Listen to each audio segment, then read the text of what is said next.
Hindi siya agad nakapagsalita sa narinig mula kay Raven. Parang nagkakarera ang puso niya sa labis na tuwa. Sa wakas, magkaka-baby na sila ni Enrique. "Hey, bud, are you still there?" Untag ni Raven sa kabilang linya. Lumunok muna siya at napatikim pa bago sumagot. "Hello? Si Sandra to." Mahina niyang anas. "Damn, I thought Enrique collapsed out of joy kaya hindi nakasagot agad." Ano kaya ang magiging reaksyon ni Enrique kung sakasakali? Right then, a bright idea pops out of her mind. Mr. Gonzales, can you keep my pregnancy a secret for now?" "Ha? Why?" "I want to surprise him. Pwede bang secret lang muna natin to?" She wanted everything to be memorable, kaya naman magsiset siya ng date kung kailan niya sasabihin. Ganun ba? Sige, no problem, Mrs. Hipolito. Congratulations, by the way." Sandali pa silang nag-usap tungkol sa resulta ng mga isinagawang test sa kanya. Luckily, everything was fine, including the baby. Kinausap din siya ng doktor na kailangan niya magpa-check up sa OB para sa mga vitamins at iba pang kakailanganin ng isang buntis. Pagkababa niya ng telepono, ay hindi mapuknat ang ngiti sa kanyang labi. Now she know why she was acting strange lately. Kaya siguro ang hilig niya sa pancake dahil naglilihi na siya. Oh my God! Mahina niyang tili para hindi magising ang tulog niyang asawa. I should think baby names ngayon pa lang. Humiga siya sa tabi ni Enrique at yumakap dito. No words could explain how happy she is right now. Mas lalo lang nadagdagan ng kanyang dahilan na ipaglaban ng asawa niya. Maya-maya pa ay hindi na lang niya namalayan na nakatulog na pala siya sa isiping iyon. Sancho's POV. Abala siya sa pag-aayos ng kanyang sasakyan nang makarinig siya ng kaluskos mula sa labas. Tahimik niyang inoobserbahan ang paligid habang inihahanda ang kanyang armas. Nobody knows where he is right now, kaya nakapagtatakang may taong umaaligid sa kanyang lungga. While observing the surrounding, he sensed that the intruder was alone, pero hindi pa rin siya nagpakampante. Dahan-dahan niyang nilapitan ang pinto at sumandal sa gilid niyon bago ikinasa ang kanyang armas. Matapos makapwesto, ay sakto naman ang pagbukas ng pintuan, kaya agad niyang tinutukan ang mapangahas na pumasok. "Who are you?" Malamig niyang tanong habang nakatutok ang kanyang armas sa noo ng estranghero na may suot na itim na hoodie. Kaagad naman itong nagtaas ng kamay. Napatingin siya sa suot nitong singsing at nang mapagtanto niya kung sino ang lalaki, ay ibinaba niya ang kanyang armas. "Why are you here, Helios?" Kasual na humarap sa kanya ang nakababatang kapatid at nagtanggal ng hoodie. "Long time no see, kuya." Nakangiti nitong wika. Helios was his younger brother from his father's side. The mafia heir of the Moretti family. The family who never once considered him as one of them dahil anak siya sa labas. "What do you want?" Tamad niyang tanong sa kanilampasan ng kapatid at nagtungo sa kanyang motorbike. Naramdaman niya ang pagsunod ni Helios sa kanyang likuran. "Your place seems nice for a man who was hiding. Do you know it took me a month to locate this place?" "Stop blubbering and get straight to the point, Helios. Alam kong wala ka dito para bigyan ako ng papuri tungkol sa lugar na to." Umangat ang sulok ng labi ni Helios sa sinabi niya at napailing pa. "Psst, cold as always." Tumayo ito at naglakad palapit sa kanya. Nagtataka niya itong tiningnan, lalo na nang tanggalin ni Helios ang suot nitong singsing habang hindi inihihiwalay ang tingin sa kanya. "I already talked to Dad and he already gave me the permission. I wanted you to lead our family, kuya." Seryoso nitong wika na ikinisorpresa niya. Ano kaya ang nakain ng kanyang magaling na ama? Iniabot ni Helios sa kanya ang suot nitong singsing, pero malamig nilang itong tiningnan at hindi tinanggap. "And why would I accept that? Ano bang akala mo sa akin? Tagasalo ng responsibilidad mo? You were Mariana's favorite, right? Then play like a good dog to your father and leave me alone, Helios. Hindi ako interesado sa alinman sa mga kalokohang ito na iniaalok mo sa akin." Mahaba niyang litanya bago tinalikuran ng kapatid. Hindi niya mapigilan ang sarili niyang magalit. Ang mga alaala kung paano siya kinukutsa ni Mariano na hindi niya kayang pamunuan ng pamilya dahil ang nanay niya ay walang yaman at walang koneksyon. He always do his best, pero baliwala pa rin ito kay Mariano. it was always been Helios. Ganun pa man, tiniis niya ang ilang taong pangbabaliwala nito sa kakayahan niya dahil gusto niya ng kalinga galing sa isang ama. I don't want to be the leader, kuya. You always know that. Anito na nagpatigil sa kanya. You know what I am inside, and I've been holding this back for so long. Of course, he knew his brother very well. Siya nga mismo ang unang nakaalam noong nasa Italy pa siya nakatira kasama ang pamilya nito. Papa already knew, and I've been kicked out of the household. Papaslangin ako ni Papa kapag nalaman niyang nabigo akong ibalik ka sa Italy. Pagak siyang natawa. Mapapaslang ba talaga ni Mariano ang paborito nitong anak? That was the lamest joke he ever heard all his life. Gusto lang ni Mariano ng isang malakas na pinunong may puso, si Helios. Stop fooling me around with your lame dramas. Go back to Italy and send this to him. Aniya sa kabinigyan ng nakatayong daliri ang kapatid. Pumunghalit ng tawa si Helios at ilang sandali din bago ito tumigil, kasabay ng pagbigkas nito sa pangalang hindi niya inaasahan. Sandra. Sa sinabing yun ng kapatid ay muli siyang napatigil sa paglalakad at matalim ang mga matang bumaling rito. It's been months since he last saw her. The last time he checked she was doing great with Enrique, and he also saw how sincere Enrique is in loving her, kaya lumayo na siya. Hindi mo siya mahahawakan, Helios. May pagbabanta niyang pahayag. Sa kabila ng totoong pagkakakilanlan ng kapatid niya, alam niya kung gaano ito kasama. Kaya nabanggitin nito si Sandra ay agad siyang nakaramdam ng galit para sa kapatid. I know, kibit balikat nitong sagot. Pero kaya ng biyanan niya. What? Kamakailan lang ay inatake ng kanyang biyanan si Sandra. Buti na lang, naligtas siya ng kanyang asawa. Pero sa tingin mo, mapuprotektahan ba talaga ni Enrique ang kanyang asawa at manalo laban kay Don Emanuel? Hindi siya nakasagot. Based on Don Emanuel's power and alliance right now, hindi kayang manalo ni Enrique sa kanyang ama. Maliban na lang kung mapatalsik ito sa trono bilang pinuno ng kanilang pamilya. Na isang napaka-imposibleng option sa ngayon. If you wanna save the daughter of the man who helped you years ago after running away from our household, then you'll be needing more power. Prangkang sabi ni Helios. At paano ka nakakasigurado na ibibigay sa akin ni Mariano ang kapangyarihang kailangan ko para labanan na maruming matandang si Don Emanuel? Isang matagumpay na ngiti ang sumilay sa labi ni Helios sa kanyang tanong. Nakalimutan mo na ba kung paano iniwan ni Don Emanuel ang pamilya natin? All of our alliances also abandoned us. We lost a lot, kuya. Luckily, we got the Volkovs of Russia. Papa was just waiting for his time to get back at them, and he thinks you're a good asset. Umangat ang sulok ng kanyang labi. There you go. Now he's coming for me because I got a purpose. Huwag ka nang maarte dyan at sumama ka na sa akin. It's a win-win situation anyway. Wala na siyang nagawa at tuluyan na siyang sumama sa kanyang kapatid. Mabilis silang umalis ng lugar at dumiretso sa airport para kumuha ng private flight patungong Italy. It's been years and he didn't even think he will come back home one of these days. Kusa niyang ipinikit ang kanyang mga mata habang inaalala kung paano nga ba siya napadpad ng Pilipinas. Flashback. Kasalukuyan siya nagtatago sa isang sulok ng building habang iniinda ang mga pasang natamo niya mula sa pambubugbog sa kanya ng mga kabataang hindi niya kilala pagkatapos kunin ng kanya mga alahas at pera. Her father was right. He was weak. Hindi niya kayang ipagtanggol ang sarili sa mga kaedad niya. Paano na lang sa mga kalaban nilang organisasyon? 3 araw na siya naglayas sa kanila at nagpalaboy-laboy.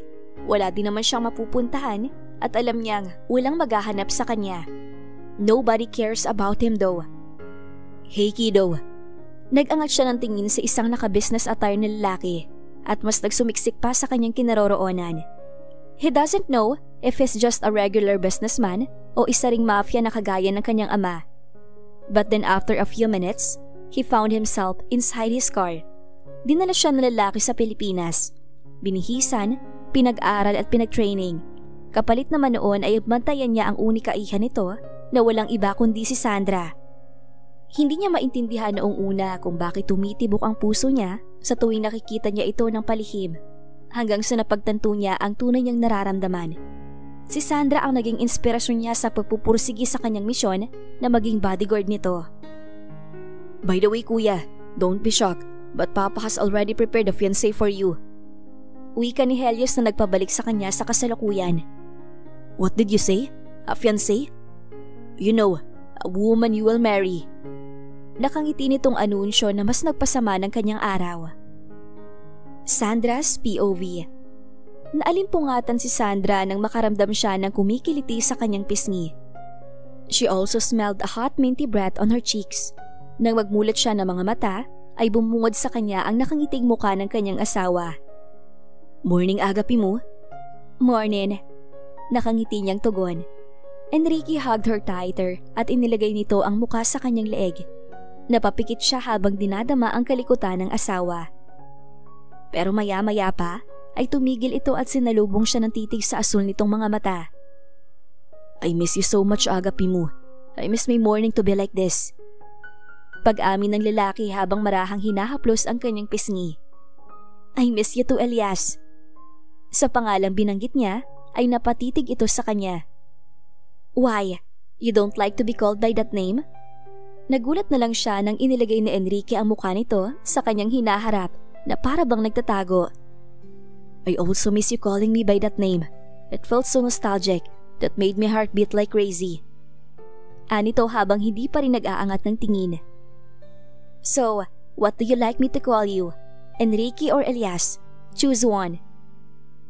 Every names you call me sounds music to my ears, agapi mo. Corny mo talaga. Pairap niyang sabi.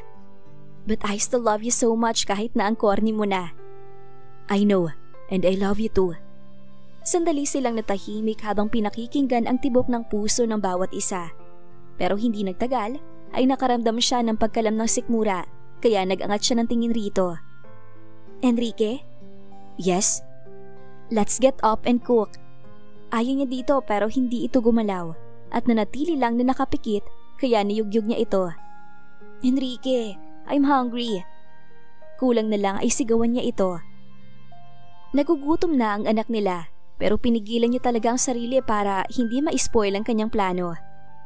5 more minutes, agapi mo. Just let me hug you. Anito at humarap sa kanya. What's with you today? Umili lang si Enrique at muli pa siyang niyakap. I wish we could stay like this forever, Sandra. Until the day that we will get all together. Kunot noon niyang tinignan ang nakapikit na asawa. He was suddenly out of blue. Ano ba yung pinagsasasabi mo ha? Why does it seem like our relationship is going to end? Hindi ka ba sinasabi sa akin? Parang may plano ka yatang hindi panindigan yung mga pinagsasasabi mo noong nakaraan na. I just love you so much, Sandra. That's why I'm talking like this. Sandali pa niya pinagmasdan si Enrique bago padabog na bumangon at pumunta ng kusina. Agad naman itong nakabuntot sa kanya at niyakap siya mula sa likuran. Bitiwan mo nga ako? Hindi naman nakinig si Enrique, kaya naglalakad siya habang nakapulupot pa rin ang mga braso nito sa kanya. Nang halungkat siya sa cupboard para maghanap ng pwedeng gawing almusal, pero wala iyong laman. The cupboard was empty. Wala kang stocks? Muling binuksan na Enrique ang cupboard pagkatapos ay nasapo nito ang sariling noo nang mapagtantong wala ngang laman na kahit ano ang cupboard nito. Damn, why did I forget about it? Ang bilis ko kasing nakatulog kagabi eh. Let's just order. Suggestion niya. Nakaramdam na kasi talaga siya ng pagkalam ng kanyang sikmura. Siguro, gutom na din ang baby niya. Okay, what do you want to eat? Sandali siya nag-isip, pero maya-maya pa ay nagbago na ang isip niya. She suddenly wants to eat breakfast outside with him. Fast food tayo. Ha? It's so crowded at this time. Kunot noon itong sagot. Napasimangot siya. Yun pa naman ang gusto niyang subukan kasama ang lalaki. Bihira silang lumabas dahil na rin busy silang dalawa sa kanika nilang kumpanya. Okay, I'll call one of my men to rent a fast food chain just for the two of us para hindi na tayo mahirapan sa pagpila. Ano ka ba, Enrique? Let's just fall in line together with other people. Sobra ka naman dyan sa suhestyon mo. Pero, wala nang pero. I know you're a billionaire, but let's experience the normal things in life without spending too much money, like what you are suggesting. Pagkatapos, ay mag-grocery tayong dalawa. What do you think? Isn't it a nice idea? Ilang saglit pa itong nag-isip bago unti-unting sumilay ang ngiti sa mga labi. Sounds interesting, Agapi mo. Sumakay sila sa kotse at ito na mismo ang nagmaneho. But then she's sure they are followed by a lot of bodyguards somewhere out there. Tumigil sila sa tapat ng isang sikat na fast food chain at hindi nga nagkakamali si Enrique dahil medyo marami ng tao ang nakapila sa unahan. Are you sure you'll be fine falling in line? I could call the owner of... Ayos lang nga, halika na. Ayaw niya dito at hinila papasok. They were holding each other's hand while looking at the menu above. She slightly felt giddy nang tingnan niya ang magkahugpong nilang kamay. Inilibot niya ang tingin sa paligid at nakitang karamihan sa mga naroon ay nakatingin sa kanila, partikular na sa asawa niya. Halos lahat ng babae sa loob ay nakatingin sa asawa niya. Samantalang ito ay wala man lang pakialam sa paligid. Hindi niya maiwasang mapasimangot. How can he be so hot when he's just wearing a simple black V-neck shirt? Kahit ano yata ang suotin nito ay gwapo pa rin ng lalaki. Nagulat na lang siya nang pataka nito ng haggan ang kanyang noo. Why are you pouting? Do you want me to bite those lips of yours? Bulong pa nito. They keep staring at you. Who? Mga babae na nandito. Inilibot ni Enrique ang tingin sa paligid. Pagkatapos ay inosenteng tumingin muli sa kanya. I don't see any. Inirepan niya ang asawa pero lihim siyang napangiti nang maramdaman niyang pumunta si Enrique sa kanyang likuran at kinabig siya palapit dito. Nakita niya ang pagkabigo at inggit sa mga mata ng mga babaeng nakatitig sa kanyang asawa na nagpangiti sa kanya sa matagumpay na paraan. We should visit to the hospital first before going to the grocery. Anito nang maupo sila matapos makuha ang kanilang order. The smell of the fried chicken soothed her nostrils, kaya naman napa-order siya ng isang bucket. Wala naman naging problema kay Enrique, pero kita niya ang pagtataka sa mga mata nito. Marahil ay hindi nito inaakala na ganun siya kalakas kumain. Why? Tanong niya habang umunguya ng manok. Did you forget about the test results? We need to get it so that I will know kung ayos ka na ba talaga. I can't sleep knowing that you must still have some injuries left unattended. Oh yeah, can't sleep like last night? Tukso niya. Though she know the reason behind it, ay hindi niya pa rin maiwasang hindi tuksuhin ng asawa. It was very entertaining. Pasalamat na lang talaga siya sa kaibigan niya at marami itong naituro sa kanyang kung ano-ano na lang. About that, I think I need a check-up too. Why did I fall asleep that fast? No need, baka pagod ka lang talaga. Saka, nakausap ko na ang doktor na nag-asikaso sa akin kagabi. Sabi niya ayos na. Aniya para pigilin ito sa pagpunta ng ospital. How? Did you go out while I was asleep? Hindi, no. He called you kaya lang tulog ka na eh. Tumango si Enrique at nagpatuloy sila sa kanilang pagkain. Pagkatapos niyang kumain, ay hindi pa rin nagpaawat si Enrique na dalhin siya sa ospital. But luckily, the doctor didn't say anything about her pregnancy except the result from the accident, which she was thankful. After the hospital, ay dumiretso na sila sa grocery store. Enrique was the one who's pushing their cart habang siya naman ang tagakuha. Lahat ng mga inilalagay niya sa kanilang cart ay wala naman itong reklamo. Pero nang makarating sila sa junk food section, nag-iba bigla ang ihip ng hangin. Bakit mo sinauli? Nanggagalaitin niyang tanong. Ilang beses na siyang kumuha ng iba't ibang brand pero panay naman ang sauli ni Enrique sa mga yon. That is a junk food and it's not good for you, Sandra. So halika na. Wika nito at pinalakihan pa siya ng mata sa kamarahang hinila paalis doon. Napasimangot na lang siya pero hindi na nagreklamo. They ate junk food together when they were still on the island. Ano bang kaibahan nun ngayon? Nang pumila na sila sa counter, ay bigla siyang naihi. Kaya naman nagpaalam siya kay Enrique na magbabanyo muna. Are you sure you'll go alone? Pwede ko namang iwan. Ano ka ba? Ayos lang ako no? Don't worry, tsaka CR lang naman ako eh.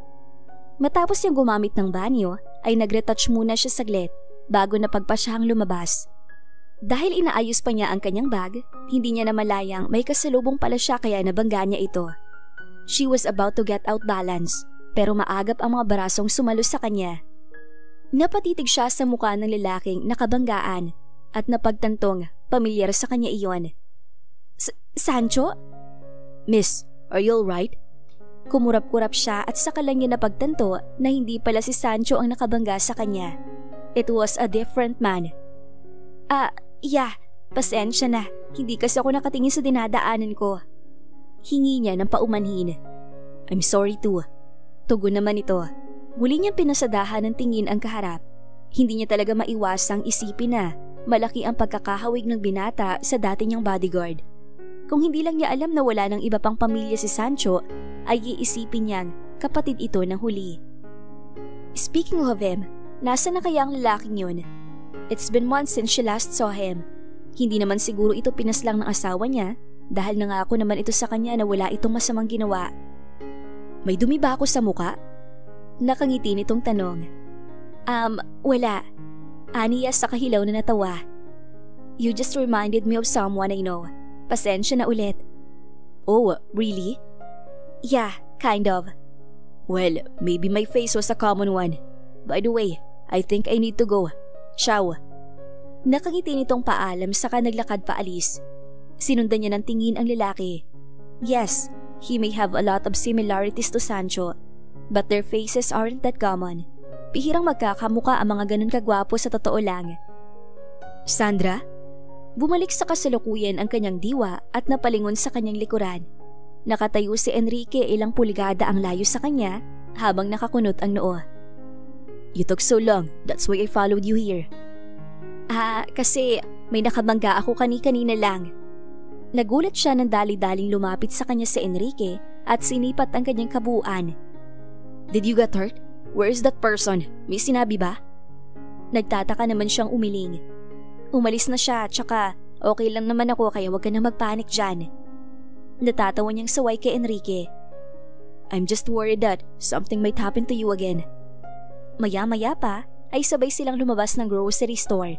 Bitbit ni Enrique ang kanilang pinamili habang isang kamay nito ay nakahawak sa kamay niya.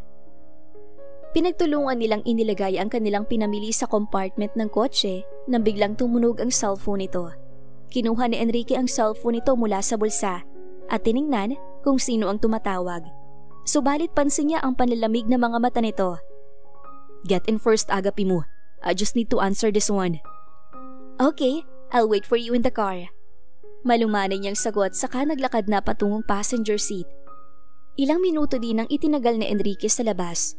Nang makabalik ito at pumasok na sa kotse, ay ramdam niya ang tensyon sa paligid nila. His face tells her that something is wrong, pero hindi siya naglakas ng loob na magtanong dito.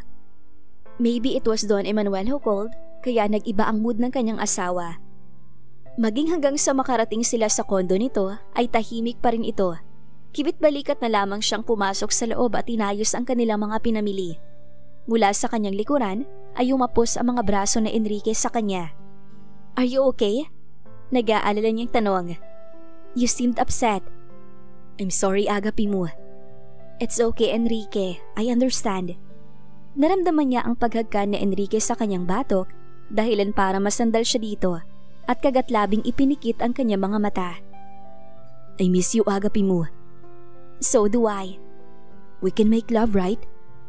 Paglalambing pa nito habang patuloy pa rin sa pagtanim ng mumunting hagkan sa kanyang balikat. Hindi niya maiwasang mapapikit dahil sa kiliting hatid nito sa kanyang balat. Yap, pero kailangan mong maging mahinahon. Mahinang natawa si Enrique habang ang mga kamay nito ay dahan-dahang naglalakbay papunta sa kanyang hinaharap. Nang matagpuan na nito ang pakay ay marahan itong pumisil. Enrique, please. Please what? Simulan mo na kaagad. Pagsusumamo niya dito, isang mahinang tawa ang kumawala sa bibig ng asawa habang patuloy pa rin sa ginagawa. My wife seems impatient today, ha? Hindi na siya nakatiis pa at humarap na dito pagkatapos ay agad na sinakop ang labi nito. Tulad ng sinabi niya sa asawa ay wala nang sinayang na oras si Enrique at kaagad na nitong tinanggal ang nakatakip sa kanya at mabilis siyang sinakop. Pinuno nilang dalawa ng mumunting sigaw ang kusina at sa isang malakas na galaw ni Enrique ay sabay nilang naabot ang sukdulan. I love you, Sandra.